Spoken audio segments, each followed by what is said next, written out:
За гişүүд анхааралтайгаар.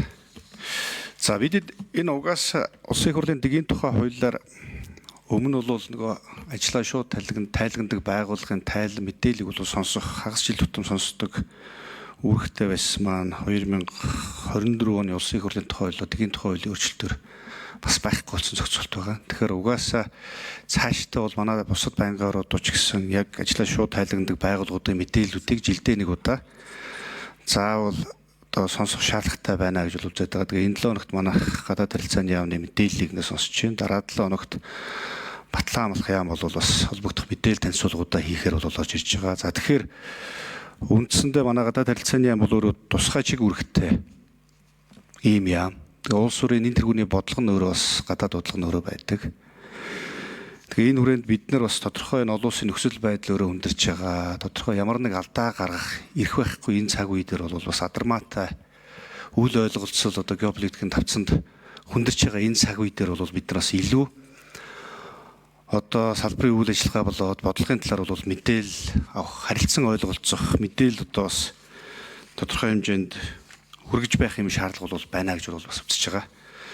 За аюулгүйд гадаад улсын байнгын орны гишүүд гадаад яамн дээр бас өнгөрсөн жил ажилласан. За энэ хүрээнд тодорхой бид нараас тодорхой энэ нөхцөл байдалтай уялдуулаад за үндсэндээ одоо юу гэдгийг хүйтэн дайны үеих шиг юм хуваагдал үүссэн байгаа энэ цаг үе дээр гадаад харилцааны хөрс сур байхгүй болж байгаа яг ийм хариуцлагатай үе дээр бол бид бас тодорхой чиглэлүүдийг бол өгсөн. За энэ талаар манай байнгын орны гишүүд тухайд бас одоо гадаад харилцааны яамн дээр ажиллаж байхад бол чиглэл болгож хэлсэн байгаа. Энэ талаар та бүхэн манаас нэг мэдээлэл өгөөч гэж бол нэг хэлэх гэсэн. Нэгдүгээрт бидний хувьд энэ үндсэндээ тулгарч байгаа шин сорилт төр тулгарч байгаа асуудлуудыг зөвөр үнэлж зөв бодлого боловсруулж байх зайлшгүй шаардлагатай байна. Тэгэхээр нэгдүгээр асуудал бол үндсэндээ олон улсын харилцааны судалгааны институт шиг нэг тогтолцоог судалгааны механизмыг бол бий болгох шаардлагатай байна гэж бол үзсэн. За энэ хүрээндээ өмнө бид нар бас эрэхтэй бол гадаад харилцааны яам дээр судалгаа шинжилгээний процессыг эрчимжүүлэх буюу дэрэгдээ бол судалгааны хүрээлэн төв байгуулах үүрэг чиглэлийг бол болгосон байгаа. Энэ ажил ер нь яг ямар түвшинд явж байгаа бол өнгөрсөн онд бид бүхэн тодорхой басан төсөв батлах үед бас энэ асуудлыг бас нэгтэлж магталж ийсэн. Энэ жилээс энэ бас ажил бол бодит ажил хэрэг болох ёстой гэж бол харж байгаа. За хоёрдугаарх нь одоогоос үндсэндээ 15 жилийн өмнө батлагдсан байгаа гадаад бодлогын үзэл баримтлал болоод энэ минутын нэмээд өгөөрэй. За үзэл баримтлалынхаа хэрэгжилтэй нэг дүгэн цаг үзэл баримтлалын одоо хэрэгжилтэй нэг дүгнж цагийн харах зайлшгүй шаардлагатай байна гэж хараад байгаа. Тэгэхээр үндсэндээ өнөөгийн яг энэ шин тэнцвэрийн үе дээр бол бид нар энэ гадаад бодлогын үзэл баримтлалаа илүү тодтогох шинжлэх шаардлагатай байна гэж үзээд үзэл баримтлалаа шинжилэн оруулж ирэх энэ үүрэг даалгавраас гадаад харилцааны яамд бол өгж ирсэн. За дипломат албаны тухай хуулийн дээр бас өөрчлөлт оруулах асуудлыг бас өндөж гаргаж ирж тавьсан. Гадаад харилцааны тухай хувьтай болох нь зүйтэй юм уу гэсэн саналыг бол бас манай байнгын орны гишүүд бол гаргаж ирж тавьж ирсэн. Энэ ажил яг ямар түвшинд явж байгаа бол гэдэг асуудлыг бас гаргаж байна.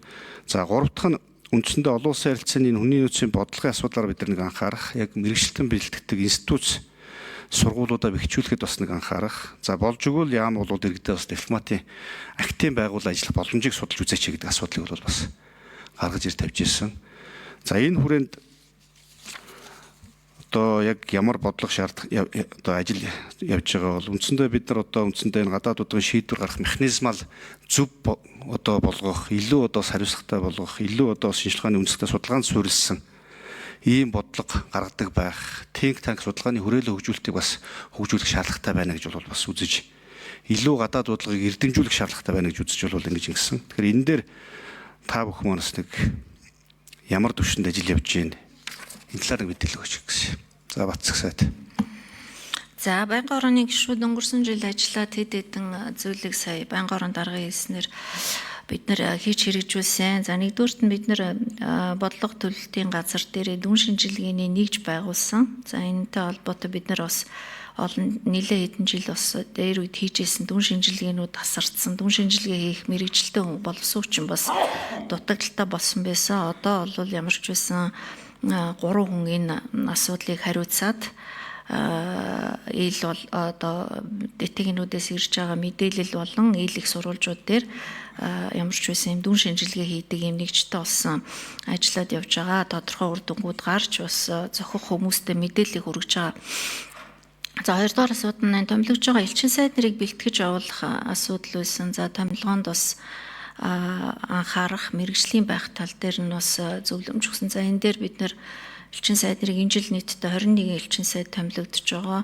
3 сарын хугацаанд бас бэлтгэл ажлыг нь хангаж сургалтууд хийх, үйлдвэр газруудыг үүсгэх, бүтээн байгуулалтуудтай танилцах, хөдөө орон нутгийн аймгийн засаг дарганд хамгаан газруудтай ирж хөдөө орон нутагт бас томилтоор ажилуулах, орон нутгийн ажил, амьдрал, малчин тариаланчтай танилцах, за мөн одоо хөдөө орон нутгийн гадаад харилцааг хөгжүүлэх чиглэлээр бас тодорхой дадлага туршлага за орон нутагтаа бас боломж орно гэд хамтраад ажиллаад элчин сайдраа нэлээ нарийн бэлтгэж явуулж байгаа. За дипломатуудын томилгоон дээр ч гэсэн бид нар бас мэрэгжлийн бага үүднээс нь давтан сургал гадаад дотоодод бас богино хугацааны сургалтуудад нэлээд ихээр нь хамруулж байгаа. За ингээд дипломат албаны томилгоог бас улс төрийн нөлөөгүй гаднаас ус хүн явуулахгүй байх мэрэгжлийн байх тал дээр нь онцгой анхаарал гаргаж статистик гаргаж үзүүлэх юм бол нийлээ ахиц бас үлийн жилүүд гарсан байгаа гэдгийг хэлээ. За дипломат албаны тухай хуулинд өөрчлөлт оруулах саналуудаа бид нар ярьсан. Дотроо бас ажлын хэсэг байгуулад саналуудаа ерөөхдөө бэлтгэсэн байгаа. За гадаад харилцааны тухай хуулийн төслийг бас 2 жилийн хугацаанд өмнө нь бас 14, 5, 6 онд тодорхой гишүүд бас энэ асуудлыг ярьж байгаад орхисон байдаг. За энэ хуулийн төслийг бид нэр боловсруулад манай яам дээр бас ажлын хэсэг байгуулад ажиллаж байгаа. За одоо хамгийн сүүлийн төсөл дээр биднес мөнх оргил сайд гэх мэт хуучин сайднараа татаж оруулаад мэрэгжлийн хуульчдын багтай энэ асуудлаа яриад ер нь бол төслийг эцсийн байдлаар засгийн газар танилцуулахар бэлдсэн байгаа. За дипломат академийн хувьд бол хуучин манай бүтцэд дипломат академи байсан. Энийг харамсалтай нь бас нэлээд хэдэн жилийн өмнө төрийн бас байгууллага болгож салгасан. За одоо энд бол манай ахмад дипломатууд төрийн бас байгууллага хэлбэртээ авч явж төлбөртэй үйлчилгээ үзүүлж бас төрийн байгууллагууд хувийн хөвшлийнхэнд за тэгээд орон нутгийн байгууллагуудад бас одоо хичээл заах хэлбэрээр ажиллаж байгаа. За бид нар бол яаманда энийг хуучин бүтцэд нь авч дипломат академиг байгуулж орон даяар орон нутаг болон төрийн байгууллагууд бас гадаад харилцааны ажилтан бэлтгэх. За тэгээд өөрийнхөө дипломатуудыг давтан сургалт хийх яг утгаар нь одоо ажиллах олон улсын түвшинд бас бусад улс орнууд дипломат академитай байдаг улсуудтай аль түвшинд ажилуулах энэ саналыг гаргаж байгаа. Харамсалтай нь энэ жилийн хувьд бид нар авч чадаагүй төсөв мөнгөний байдалтай холбоотойгоор дипломат академи одоо нөхөж байгуулж чадаагүй байгаа. Манайхан нэмэх юм байгаа юу? Төрийн нэрийн бичин дарга 9 номер. За 9 номер мөнх төшиг төрийн нэрийн бичин дарга. За энэ хүний нөөцийн бодлого болон дипломат академитай холбоотой асуудлыг нэмэлт тодруулах ёо мөнх төшиг. 2025 оны 6 дугаар сард засгийн газар шинээр бүрдэхэд дипломат академиг бас одоо гадаад харилцааны яамныхаа бодлогын газрын нэгжид оруулж ирсэн байгаа. Энэ бол дипломат сургалт гэдэг байдлаар дипломат сургалт судалгаа түн шинжилгээний хэлтэс гэдэг байдлаар орж ирсэн. Харамсалтай нь төсвийн одоо хэмнэлттэй холбоотойгоор оронтой бас тодорхой хэмжээр зарцаасан. Энэ үрэндээ бид нар бол цаашдаа энэ академига илүү их одоо хүн хүчийг бэхжүүлэх боломж одоогоор хомс байгаа. Цаашдаа энийг бид нар хөгжүүлээд явах бүрэн боломжтой байгаа. Тэгвэл тэр үзэл баримталтай холбоотой асуудлаар товчхон мэдээлэл өгөхөд үндэсний аюулгүй байдлын зөвлөлөөс нь үндэсний аюулгүй байдлын үзэл баримтлалыг шинжлэх асуудал явж байгаа учраас энтэйгээ уялдаад гадаад бодлогын үзэл баримтлалын асуудлыг хамтд нь явуулах нь зүйтэй гэдэг зүйлийг гадаад харилцааны яам дотор бас ярилцсан байгаа.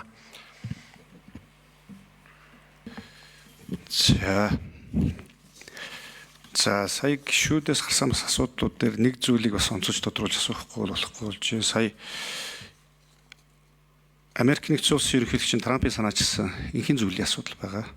Тэгэхээр сая сайдаас өгсөн мэдээлэлээр бол шийдвэр гаргах процесс засгийн газар дээр болоод үндэсний аюулгүй байдлын зүйл дээр танилцуулагдаад ингээд бол одоо энэ инхийн зөвлөлийн дүрмд нэгдэх энэ шийдвэр бол гарсан байна гэж бол ойлголоо. Тэгэхээр энэ шийдвэр гарах процесстэй холбоотойгоор мэдээллүүдийг байнгын орооны гишүүдэд бас өгөөрэй гэдэг зүйлийг бол нэгдүгээр бас хэлэх байна.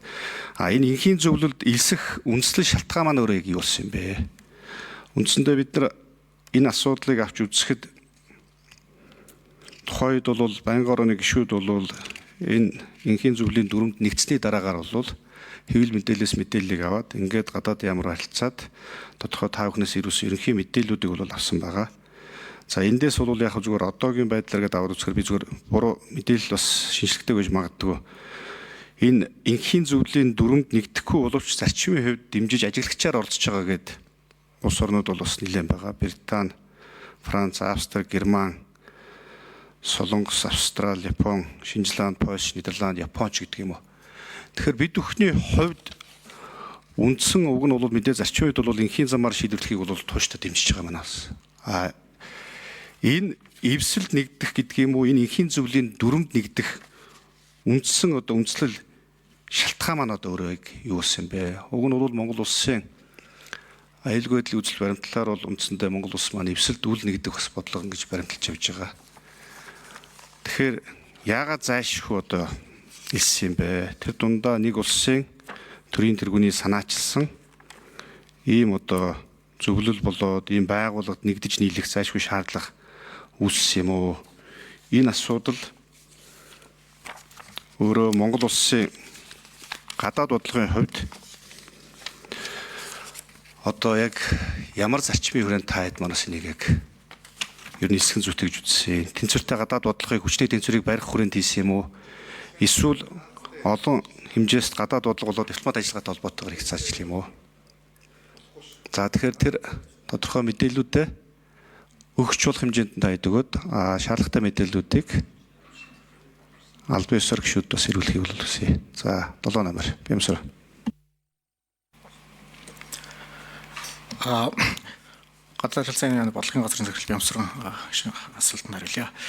Энэ инхийн зөвлөлийг байгуулах асуудал 2025 оны 12 дугаар сард Нүүбийн аюулгын зөвлөлийн 2803 дугаар тогтоолоор гарсан тогтоолтой улс орнууд холбоотой. Энэ дээр газын хөргөлтөний цог төлөвлөгөө болон инхийн зөвлөлийг байгуулахыг дэмжсэн явуулгатай юм тогтоол аюулгын зөвлөлөөр батлагдсан.